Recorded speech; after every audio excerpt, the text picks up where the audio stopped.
भाई साहब, आप लोग तो दिन रात मोदी जी को बेकार में ही कोसते रहते हो।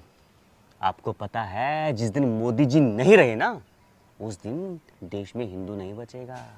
सारे के सारे मुसलमान देश पर कब्जा कर लेंगे। ये पाकिस्तान, अफगानिस्तान, तालिबान सारे के सारे मिलकर हमारे देश पर हमला कर देंगे। पिछले 9-10 साल में मोदी ने किया क्या है? बस तुम्हारे जैसे लोगों को छज्जे पर बैठा रखा है। छज्जे पे? मतलब एक बार है ना, एक बच्चा था, रोने लग गया, जोर जोर से रोए, चुप ही ना होए। ये सारी फैमिली हो रखी इकट्ठी, कोई उसको फ्रूट ला के दे, बेटा फ्रूट खा ले, कोई चिप्स ला के दे, कोई टॉफी दे, कोई चॉकलेट दे, कोई कहे बेटा रोटी खा ले, कोई कहे बेटा सब्जी खा ले, कोई कहे बेटा दूध पी ले, कोई कहे बेटा मक्खन खा ले। चुप ही ना होए, रोए ही रोए। एक गाँव का ना एक बुजुर्ग था, बुढ़ा आया, बोला ये बच्चा क्यों चुप नहीं हो रहा भाई, क्यों रो रहा है? तो फैमिली वाले बोले जी हम तो सब कुछ खाने के लिए दे रहे हैं इसको, मान ही नहीं रहा, जिद पकड़ रखी है कि मैं तो मलाई खाऊंगा। अब इस टाइम घर पे मलाई है नहीं, बताओ कहाँ से लेके आए, इसलिए रो रहा है। अब बुजुर्ग तो बोला कि भाई एक काम करो तुम लोग ना, सारे हटो, मैं खिलाऊंगा इसको मलाई। बच्चा खुश, मैं छम से जाके उसकी बुड्ढे की गोदी जाके बैठ गया कि भाई ये खिलाएगा मलाई।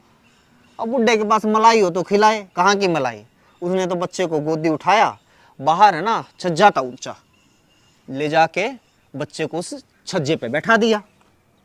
अब छज्जा ऊंचा, बच्चा छोटा, बच्चा डर गया, लग गया रोने, आए दादा नीचे उतार दे, आए दादा डर लग रहा है, आए दादा नीचे गिर जाऊंगा, दादा नीचे उतार दे प्लीज, लग गया रोने। अब दादा नीचे खड़ा खड़ा के, ना बेटा तू तो कह रहा था कि तू तो मलाई खाएगा। अरे दादा कुछ नहीं खाना मुझे, बस नीचे उतार दे, छोड़ मलाई को। यही हाल तुम लोगों का है।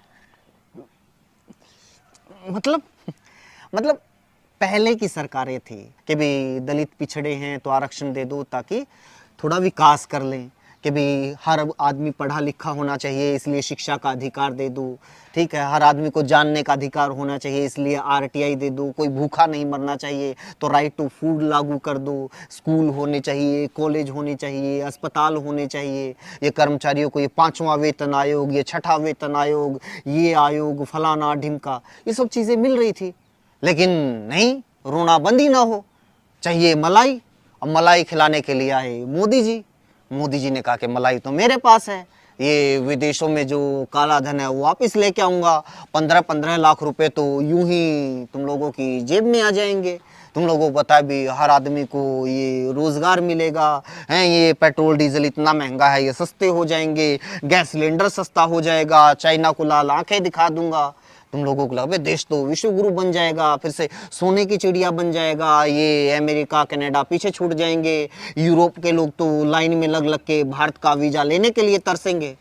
मलाई खानी थी, अब मोदी के पास मलाई हो तो खिलाए, प्रधानमंत्री बन गए। फिर तुम लोगों को रोज मैसेज आ जाता कि ये देखो ये बुर्का, ये हिजाब, ये हमास हमला कर देगा, ये तालिबान आ गए ये हमला कर देंगे, ये पाकिस्तान हमला कर देगा, ये मुसलमान हमला कर देंगे। अब तुम लोगों को मुसलमानों के डर के छज्जे पे बैठा रखा है और छज्जे पे बैठे बैठे अब रो रहे हो, हाय मोदी जी मुसलमानों से बचा लो, हमें नहीं चाहिए सस्ता पेट्रोल, हमें नहीं चाहिए सस्ता डीजल, हमें नहीं चाहिए सस्ता सिलेंडर, हमें नहीं चाहिए रोजगार, हमें नहीं चाहिए महंगाई से राहत, कुछ भी होता रहे मोदी जी बस मुसलमानों से बचा लो। बस छज्जे पे बैठे हुए हो, रो रहे हो।